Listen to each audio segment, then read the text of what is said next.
Es ist eindeutig schon Herbst jetzt. Die Blätter verfärben sich, es ist kühl, ich brauche eine Jacke und der Morgentau hat meine Schuhe schon ganz nass gemacht. Ist aber angenehm, frisch.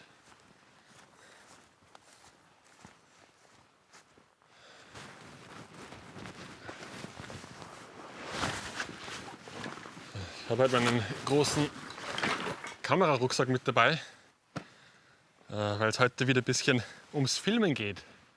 Ich habe ja euch schon einige Tiere gezeigt hier, die so in Schweden herum kriechen, fliegen, wandern oder alles Mögliche. Aber ein Tier bin ich euch noch schuldig geblieben, und zwar das schwedischste aller Tiere. Das größte Tier hier im Lande natürlich der Elch. Elche zu filmen oder erst einmal zu sehen, ist gar nicht so einfach. Also sie sind sehr scheue Tiere und man begegnet ihnen nicht sehr oft, einfach so im Wald, einfach weil sie einen schon viel früher hören, als man sie selbst wahrnimmt. Man hört sie vielleicht noch irgendwie davon trampeln oder so. Viel häufiger trifft man sie eigentlich im Straßenverkehr an, weil vor Autos haben sie irgendwie keine Scheu. Ich habe es schon öfters erlebt. Ich habe sie gesehen, bin im Auto stehen geblieben. Sobald man das Fenster runterlässt oder man aussteigt, also sobald sie einen Mensch erkennen, dann nehmen sie Reißaus und sind weg.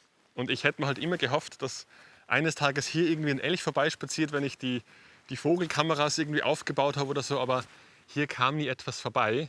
Ich habe aber trotzdem ein paar Erlebnisse gehabt im vergangenen Jahr oder in den vergangenen Jahren, die ich auch so ein bisschen auf der Kamera festhalten habe können. Und eines dieser Erlebnisse war bei mir zu Hause, vor dem Haus im Garten, bei einem Apfelbaum. Im Herbst nämlich, wenn die Äpfel reif sind, verirren sich die Elche des Öfteren in den Garten und fressen nicht nur die Äpfel, sondern auch die Blätter vor allem, die unten in Reichweite sind. Und so habe ich dann eine von diesen Vogelkameras, die ich in den Nistkästen im Frühjahr gehabt habe ich dann dort positioniert, um diesen Baum zu beobachten. Ich habe dann auch versucht, die mit den ordentlichen Kameras zu filmen. Das Problem war allerdings, die kommen immer in der Dämmerung, entweder spät am Abend, wo es finster wird, oder in der Früh, wo es noch finster ist und gerade am Hellwerden ist. Und diese Kameras sind nicht so lichtempfindlich, dass man das einigermaßen in guter Qualität festhalten könnte. Und ein Erlebnis habe ich aber im Vorjahr noch gehabt. Da habe ich auch nachts einen Elch beim Apfelbaum gehört. Ich war gerade hinterm Haus. Dann habe ich mich durchs Haus durchgeschlichen, auch mit einer Kamera. Es war schon finster, aber ich habe gedacht, ich probiere es doch mal, vielleicht kann man doch etwas erkennen. Und den Elch haben wir nicht wirklich erkennen können. Ich habe ihn im freien Auge so ein bisschen gesehen, der war vielleicht so 7, 8 Meter von mir entfernt, hat mich nicht bemerkt. Ich bin nämlich im Finsteren auf der Veranda gestanden und habe mich möglichst ruhig verhalten. Ich habe aber vor der Garage ein Licht mit Bewegungsmelder. Und so ist der Elch dann vom Apfelbaum weitergegangen vor die Garage und plötzlich blub, geht das Licht an und der Elch steht da. Das war noch ein etwas jüngeres Tier. Ich vermute vielleicht so 3 Jahre. Es ist nämlich so, dass Elche, glaube ich, die ersten beiden Jahre bei der Mutter bleiben und werden danach von ihr verjagt. Das heißt, wenn Elche so 3 Jahre alt werden, dann stehen sie oft hilflos im Wald herum und wissen nicht so recht, was mit sich anzufangen, weil sie eben von zu Hause vertrieben wurden und müssen sich jetzt selber zurechtfinden.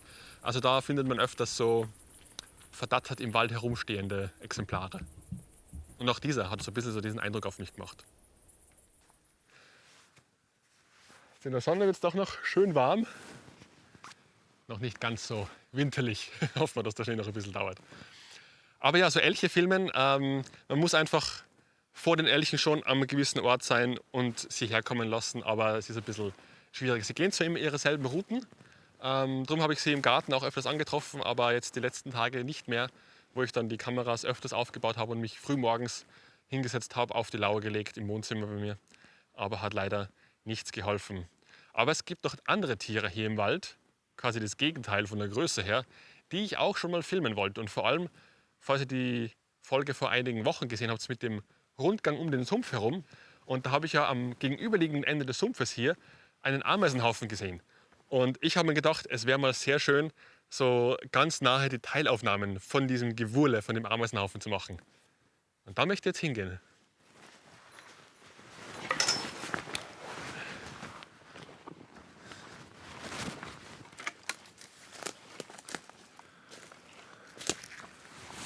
Ja. Da ist der Haufen. Ja, schaut ein bisschen anders aus als im Sommer. Ich weiß nicht, ob diese Eiche schon da gestanden ist. Es ist eben schon Herbst und da sind die Ameisen nicht mehr so aktiv. Das ist auch gar nicht so ungünstig eigentlich, weil ansonsten würde ich da jetzt schon von Ameisen umringt sein. Und auch da, man sieht, es ist weniger los. Es wurlt nicht so viel beim Herumkriechen und so. Aber dafür kann man hier ein bisschen besser arbeiten und stört die Ameisen vielleicht auch nicht ganz so stark. So, schauen wir mal, dass wir uns hier aufbauen. Ich habe einiges an unterschiedlichen Stativen dabei für unterschiedliche Zwecke. Aber ich würde sagen, wir beginnen mal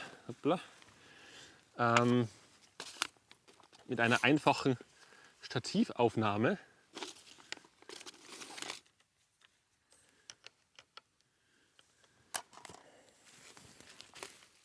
Oh ja, trotz alledem, ich stehe hier schon ziemlich in den Ameisen.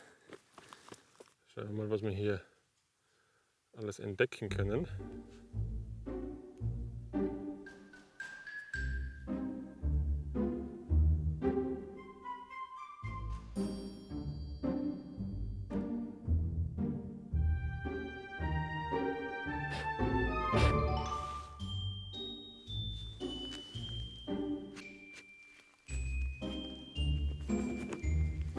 Eieiei. Also ob das so eine besonders schlaue Idee war, bin ich mir nicht sicher. Sorry, liebe Ameisen. Aber immerhin habe ich die Hose in den Socken drinnen. Das heißt, die kriechen mir nicht von unten herein. Das ist schon mal gut. Oh, da ist eine, die etwas schleppt. Ja, jetzt habe ich sie verloren. Wo ist sie?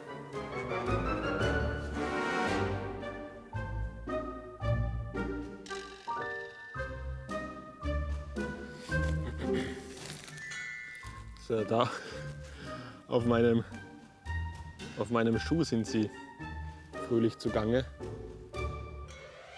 Da fragen sie sich, was steht hier im Weg.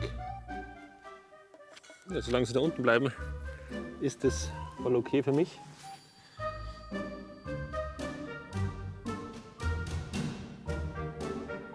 Auch das Blatt hat irgendwelche interessanten Punkte drauf.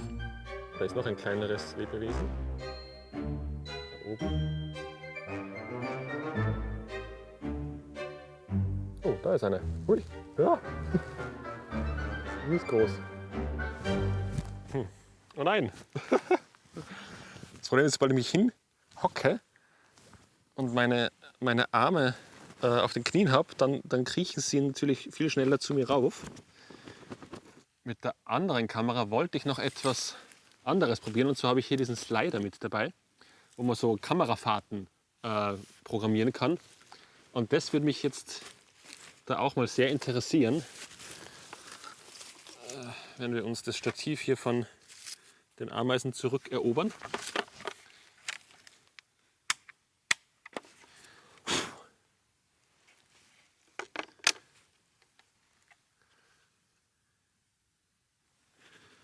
So, da ist offen, deswegen. Ich denke mir schon. Eieiei. Na, bitte raus.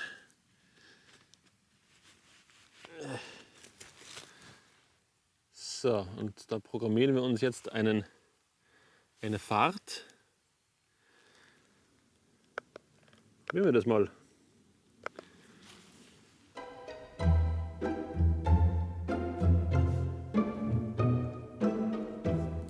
Ein bisschen schnell, aber da sieht man, oh, da trägt einer was rauf. Sie gehen alle nach oben eigentlich, die meisten. Sie oben angekommen sind.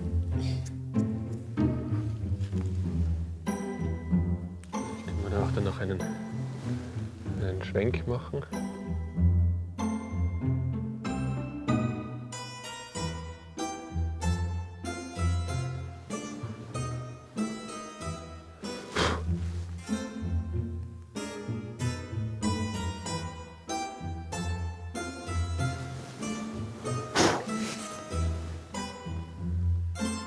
Können wir uns auch anschauen, wie sie am Stativbein herumlaufen. Ich weiß nicht, ob die schon mal Carbon gesehen haben in ihrem Leben. Ich bin mir nicht sicher, ob das Hey, so viele. Unglaublich. Ah.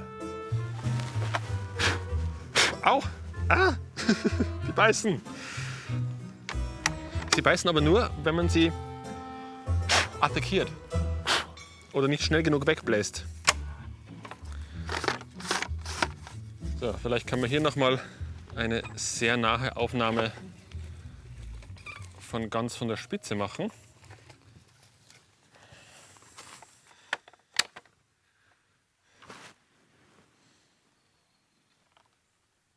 Oh, da schleppt gerade ein riesiges Stück. Oh, das wäre super, wenn wir das erwischen.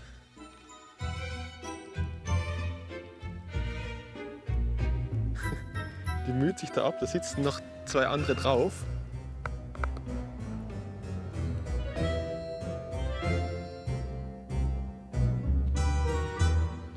So, da sieht man den Stecken. Ja, die mühen sich da einiges ab. Aber vielleicht ist er jetzt in einer guten Position.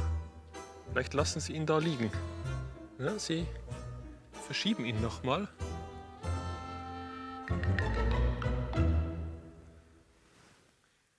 Ja, wahrscheinlich könnte ich da jetzt noch stundenlang dastehen und schauen, was mit diesem Stecken passiert.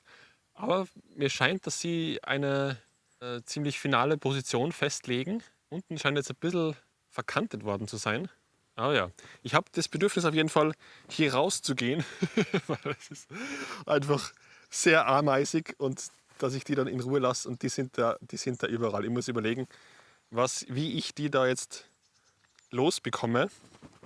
Wahrscheinlich müssten wir einfach einen Besen holen und das irgendwie abkehren.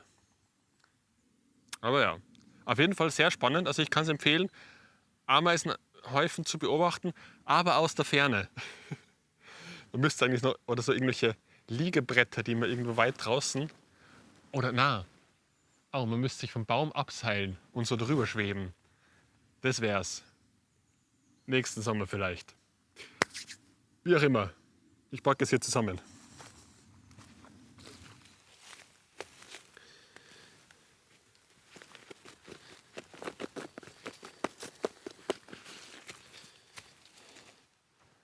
Also es müssen nicht immer die großen Elche sein, die spannend sind, auch die kleinen Waldlebewesen sind interessant zu entdecken in der Natur. Was anderes, was ich auch in der Natur entdeckt habe, das war schon einige Jahre her, wo ich mal auf Urlaub in Schweden war, auf einer Wanderung, auch gar nicht so unweit von hier, also so 2 Stunden weg ungefähr. Da bin ich an einem Wanderweg vorbeigekommen und an diesem Wanderweg habe ich auch etwas Unglaubliches gefunden. Und dieses Unglaubliche war ein Relikt aus vergangenen Zeiten. Also noch nicht so lange her. Ein Autoreifen um einen Baum herum. Entweder ist dieser Baum durch den Reifen durchgewachsen oder, was ich wahrscheinlicher finde, dass als der Baum noch jung war, sich irgendjemand den Spaß erlaubt hat und einfach den Reifen über den Baum drüber gestülpt hat. Und jetzt, 15 oder 20 Jahre später, wie alt auch immer der Baum sein mag, ist dieser Reifen ein fragwürdiges Erinnerungsstück an unsere Zivilisation. Und so gibt es alles Mögliche in der Natur zu entdecken, ob große Tiere, kleine Tiere oder irgendwelche anderen Besonderheiten. Ich hoffe, ihr könnt selber viel Zeit draußen verbringen, in der Natur, im Herbst, im Winter, zu allen Jahreszeiten. Vielen Dank fürs Dabeisein diese Woche und bis zum nächsten Mal in Jojos Camp. Ciao!